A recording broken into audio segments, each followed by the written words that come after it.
स्वारगेटवर घडलेली घटना ही अत्यंत निंदनीय आहे। का सर्वांनी त्याचा निषेध केलेला आहे। कार्यकर्ता कोणत्या पक्षाचा, कोणत्या जातीचा, कोणत्या धर्माचा याच्याशी आम्हाला काही घेणे देणे नाही, परंतु त्याच्यावर जो पकडण्यात गेलेला आहे त्याच्यावर कडक कारवाई निश्चित होईल। सरकार त्याला कोणत्याही प्रकारे फासावर लटकवल्याशिवाय राहणार नाही या भूमिकेमध्ये आहे। म्हणून कार्यकर्त्याच्या आड राहून असं जो कृत्य करतो त्याला आमच्याकडे माफी नाही। राजकीय कनेक्शन उघड केले जाते। राजकीय कुणाबरोबर फोटो असणे किंवा कोणत्या पक्षाचे असणे हा जरी संबंध असला तरी त्याला माफी नाही। कायद्यापेक्षा कोणी मोठं नाही।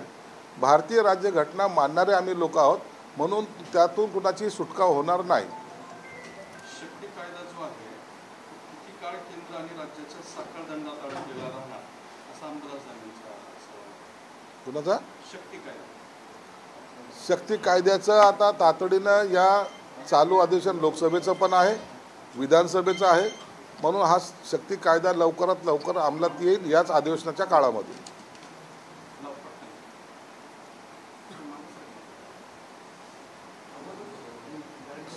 आज मराठी भाषा दिवस आहे आणि नामदेव ढसाळांच्या एका सिनेमामध्ये कविता होत्या। सेन्सॉर बोर्डाने कोण नामदेव ढसाळ म्हणून त्यांचा अवमान केलेला आहे आणि नामदेव ढसाळांच्या त्याच्या कविता काढल्या तरच सेन्सॉर त्याला परवानगी देईल अशा पद्धतीची नोटीसच पाठवली।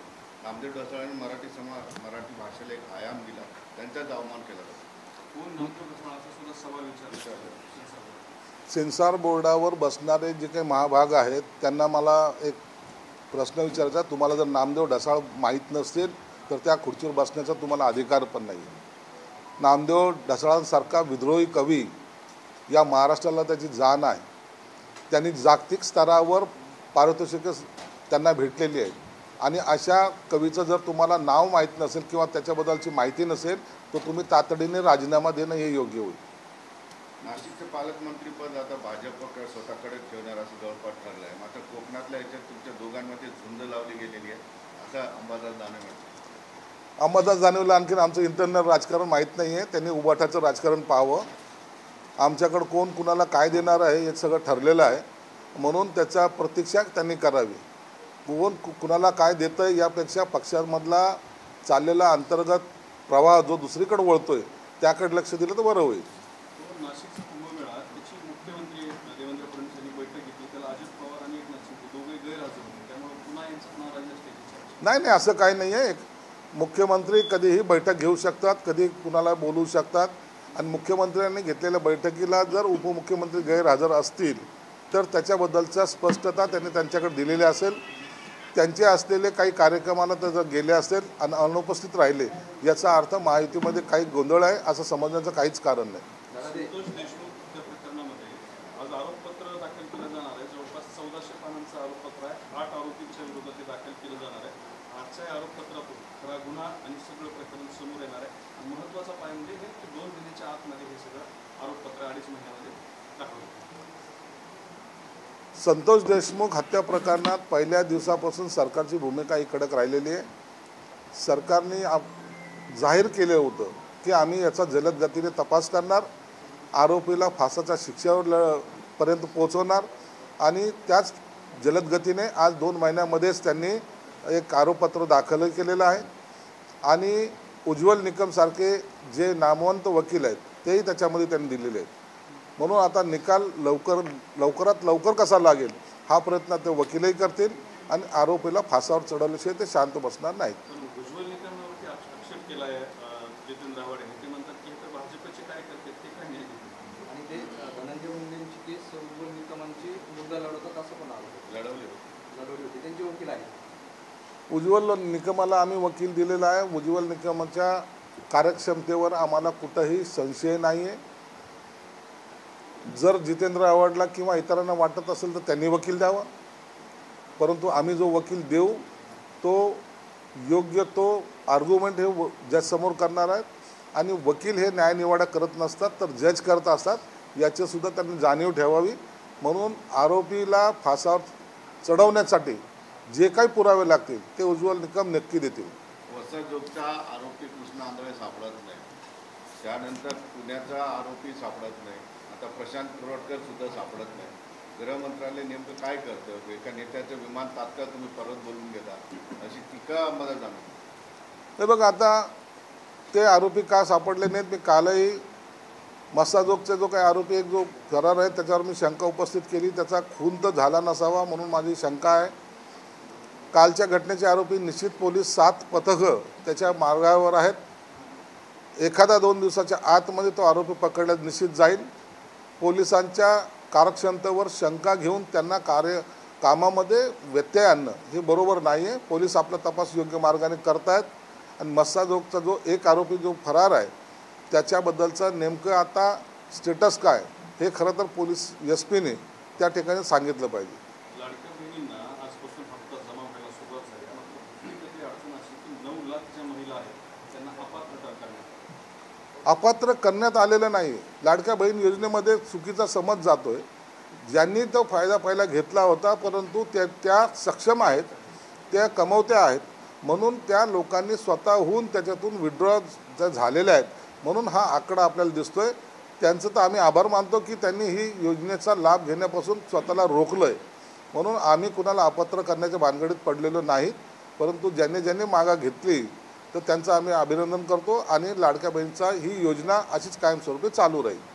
मराठीतून MA किंवा पदव्युत्तर शिक्षण घ्यायचे काही ठाणे महापालिकेतले कर्मचारी त्यांना ठाणे महापालिका अतिरिक्त वेतन भत्ते वगैरे सगळे द्यायचे.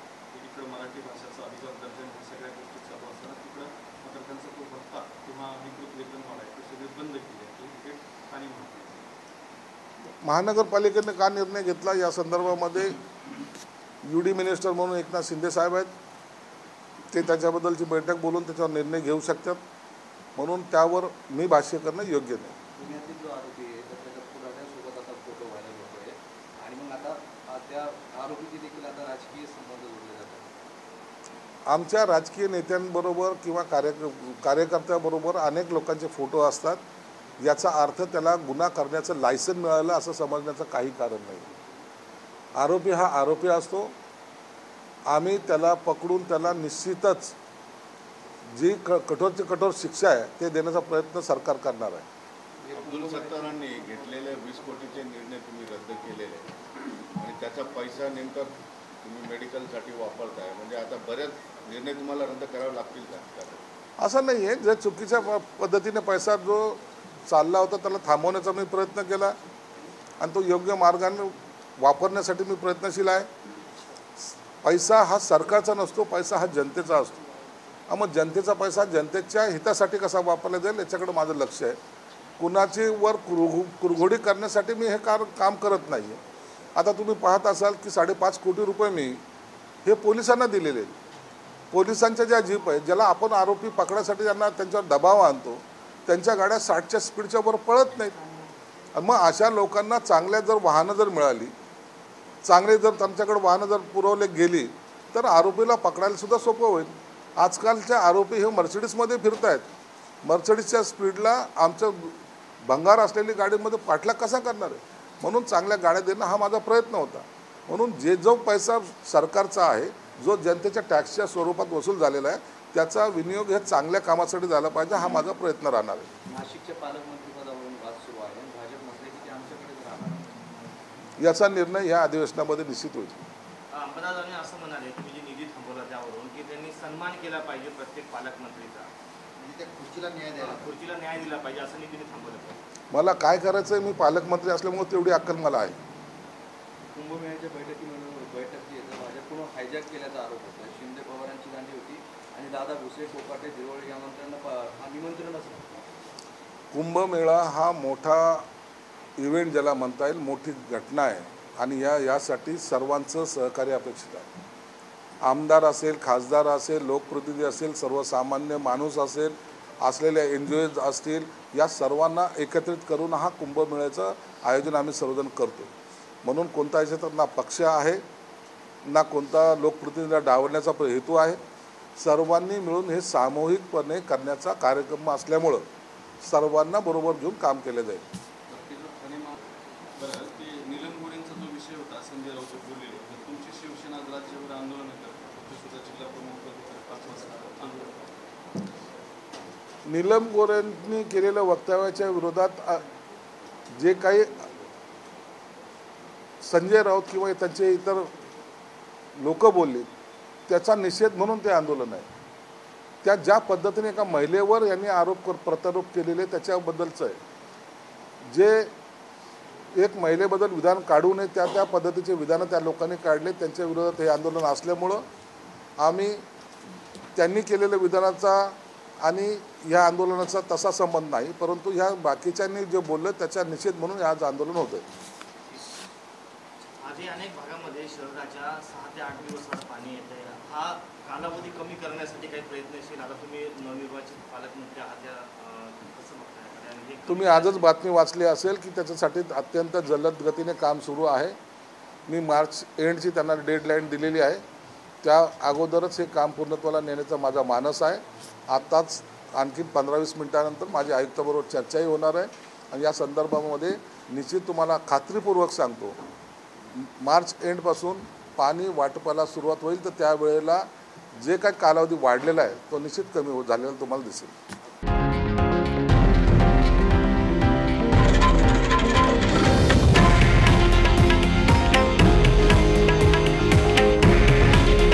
हे आहे देशातील नंबर 1 न्यूज नेटवर्क आणि आपण पाहत आहात TV9 मराठी. काळजी तुमची, हित महाराष्ट्राचं.